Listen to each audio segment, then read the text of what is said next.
Good afternoon, everyone. This is Father Bob Gross, and it is January 22nd, 2019. It's about 2 o'clock in the afternoon. I hope you're enjoying your snow day. I'm making this video to give an update to the progress of the consolidation and the beginning of St. Teresa of Calcutta Catholic School, which will begin school operations next academic year of 2019-2020. I want to offer an update, but before I offer that update on some recent decisions that the school board made, I want to give a little bit of a context into the work of the school board and the long-range task force that has been working for the last 3.5 years. I want to begin by hearkening back to the years 1968 and 1969, because two significant events happened in our local communities, one in Ashen and one in the town of St. Lucas. In both of those places, around the same time, the Archdiocese made a unilateral decision to shut down DeSales Catholic High School and to shut down the operations of middle school at St. Lucas Parish School in St. Lucas. I bring that up because it mentions and showcases a previous operation in the way the Archdiocese would do planning with the future of Catholic schools. In the past, the Archdiocese would make top-down decisions out of the Office of Catholic Schools, and in that way of making decisions, there would be no consultation with the local community. There would be no consultation with the boards that would run those parishes, and from top down, there would be decisions made. The result of those decisions is many times mistrust and generational hurts that have continued to be passed down because of those dramatic closings of those schools. People still speak about DeSales High School closing and the effect that that had. People still talk about in St. Lucas when the 6th through 8th grade was shut down and moved to St. John's. I bring that up because the Archdiocese has changed its perspective on that.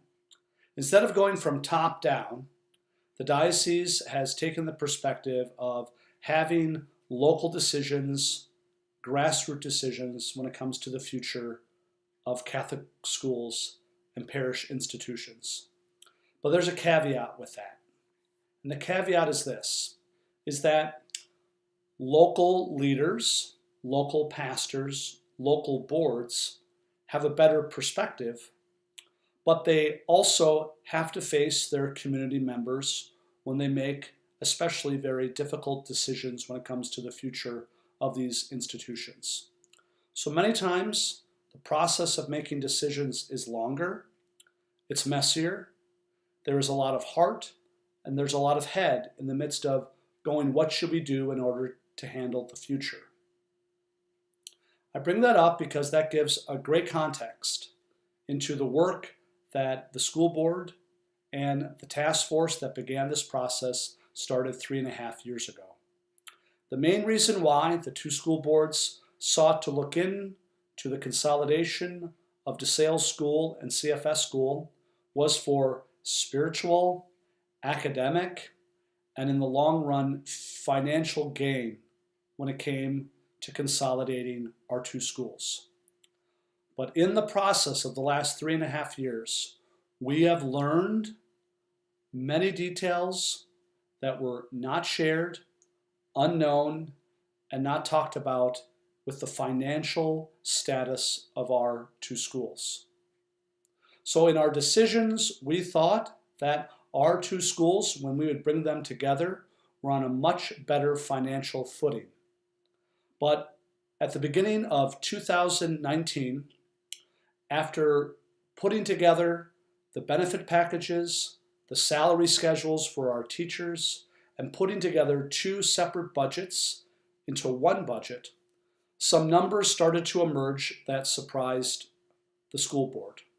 And what emerged was that we realized that we were going to have a shortfall in funding the school of $166,000. This detail was only made known after we made the decisions about buildings and grade configurations. Without making those decisions, we could not make the final decisions on what the numbers of the budget would be. So this unfortunate news came up surprisingly, and it shocked the leadership and also shocked the school board. This has made the school board to have to reconsider some of the decisions they have made. So beginning January 2nd and since the beginning of the school year, there have been discussions asking the question, can we afford the present arrangement that we have agreed to?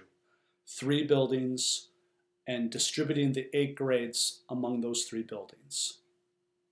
After debate, after learning more about the history of parish support and the struggles that the parish, all 4 parishes have had as early as 1991 in funding a school, we came to the realization that we had to change course in order to be financially responsible with the resources that we have, which was one of the core values of the Long Range Task Force and one of the core values that the school board was trying to do.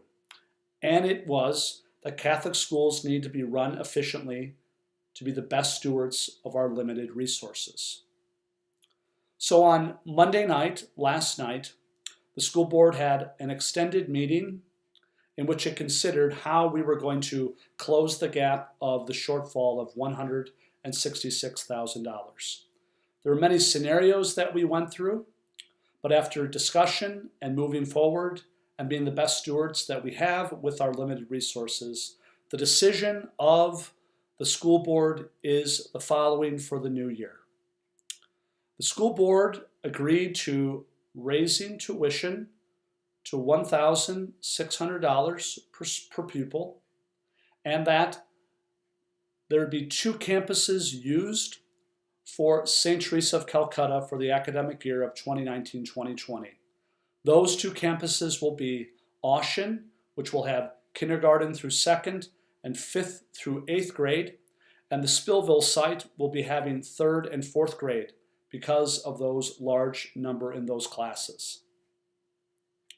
And in addition to that, the school board also approved a raise for our teachers, which was one of the things that we were trying to do as we brought our 2 schools together. There might be the question that, why did this all of a sudden come up when it comes to the money? That's one of the details we will go over in depth this weekend at Sunday Mass to show why and how what has really been going on in the parish support of our schools and for our future school in which we will consolidate. So this weekend, we're going to continue on explaining the reasons behind this recent decision on Monday.